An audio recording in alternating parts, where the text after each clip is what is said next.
Hello guys! Hello Capricorn! Welcome dito sa aking channel, Kapalaran 888 Capricorn.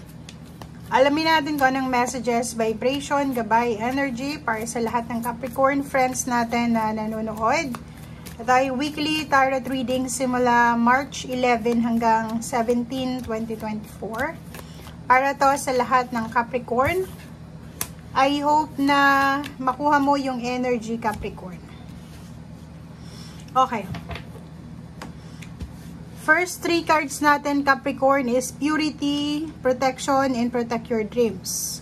So, kung makikita mo dito, Capricorn, sinasabi ng baraha sa'yo na if ever man na hindi ka masyadong kontento sa kung ano yung meron ka sa ngayon, or pwedeng medyo nawawalan ka ng pag-asa, sinasabi sir dito ng barahang ito na kailangan mong ibalik yung, kumbaga, yung kumpiyansa mo, yung tiwala mo sa sarili mo, ibalik mo yung motivation mo sa sarili mo, okay?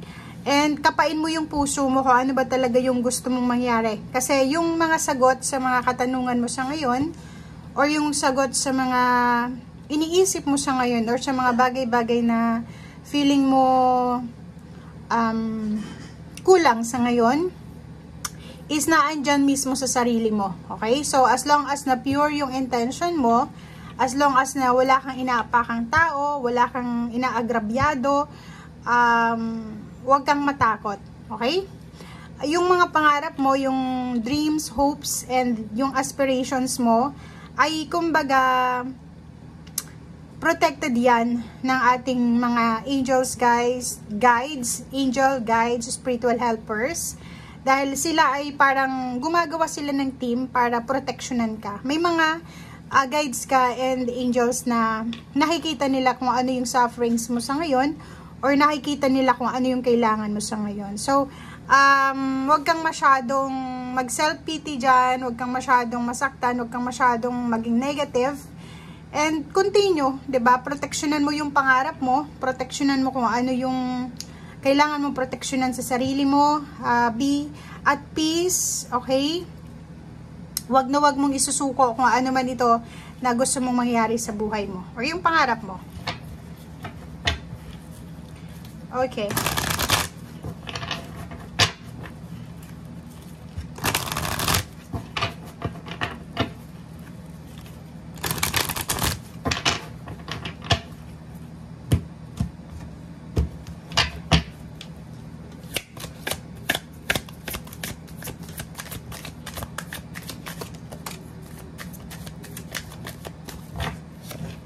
Okay. Truth. Capricorn. Wow, it's a balanced number to guys. 20 and 0. Etong dalawang barahang ito is sinasabi ng baraha mo sa'yo, Capricorn, na yun na nga. Marami kang kailangan na tanggapin. Marami kang kailangan na like for example, marami kang in denial sa sarili mo na kailangan mo siyang unti-unting tanggapin. If for example, may mga relationship, connection, even trabaho na hindi na nag-work sa ngayon, kailangan mong tanggapin yan. If ever may natapos sa kontrata, may natapos na relationship, may kailangan ka, or kailangan mag-step up, mag-level up, tanggapin mo. Kasi yan yung katotohanan eh. 'Di ba? Maraming mga magbabago sa buhay mo, or maraming parang anong tawag dito? Transitions, transformation na pwedeng dumating sa buhay mo ngayong 2024 onwards, lalo na siguro after 2025, 26, sobrang nakikita natin dito na kung ano yung sinisimulan mo sa ngayon, yung outcome yan, yung harvest niyan is either 2 years, 1 year from now, sobrang napaka-prosperous, okay? So yun, tanggapin natin kung ano yung transition, pagbabago, pagsisimula na kailangan mong gawin sa ngayon. Okay? Mahirap sa una, pero makaka-recover ka din.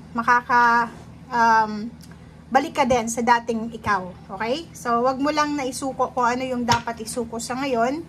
Like, yeah, relationship. Pero, tanggapin natin kung ano yung nawala na. Pero yung dreams mo, hopes and dreams, yan yung wag na wag mong isusuko sa ngayon.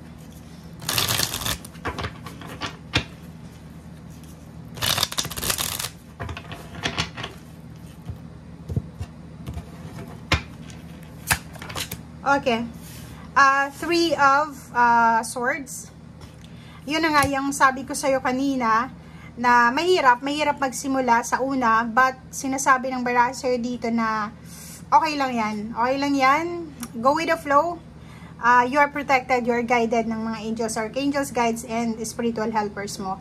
Nakikita ko sa'yo dito, medyo may mga pain and heartaches ka na nararamdaman, or medyo disappointed ka, dahil ang dami-dami mong obligasyon, Capricorn, and ikaw lang yung gumagawa, 'di ba? Yung parang pasan mo ang lahat ng obligasyon, mapapamilya, maparelationship, mapatrabaho, mapabusiness man yan, ikaw yung pumapasan. So, parang medyo nasasaktan ka, but kung makikita mo dito, may paparating, 'di ba? May parating siya may new beginnings, may balanse na parating sa usaping pera. Siguro sa ngayon, medyo mabigat yung pakiramdam mo, mabigat yung pinapasan mo, pero hindi magtatagal. Maraming mga tao sa paligid mo na sila mismo yung lalapit sa'yo para tulungan ka, sila mismo yung lalapit sa'yo para mag-extend sila ng kanilang hand or tulong para sa kung ano man yan na ginagawa mo sa ngayon. So, ingat-ingat lang tayo, Capricorn, lalo na sa mga Gemini, okay? Mag-ingat ka sa Gemini sa linggong ito. If ever man may mag-offer sa'yo ng business collaboration, partnership, or alliance, or kung ano man na i-offer sa'yo, teamwork, sa trabaho, sa school, sa komunidad, basta Gemini siya, umiwas ka. Kaya huwag mong tatanggapin yung ino-offer niya sa'yo. Diba? Lalo na kung relationship.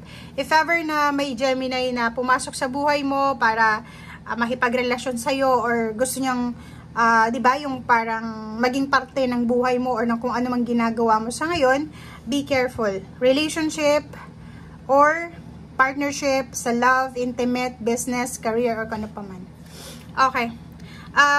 Yun, be patient. Be patient din sa lahat ng mga Capricorn.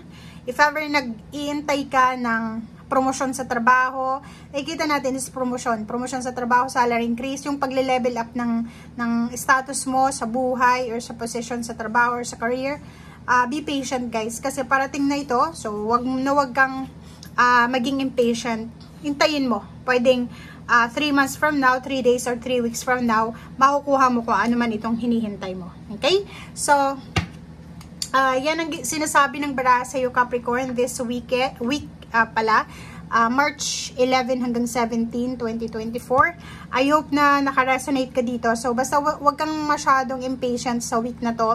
And if may mga changes, transition, may mga pagbabago na maganap or kailangan maganap, baguhin sa buhay mo, tanggapin mo ito. Okay? Thank you, guys. Bye!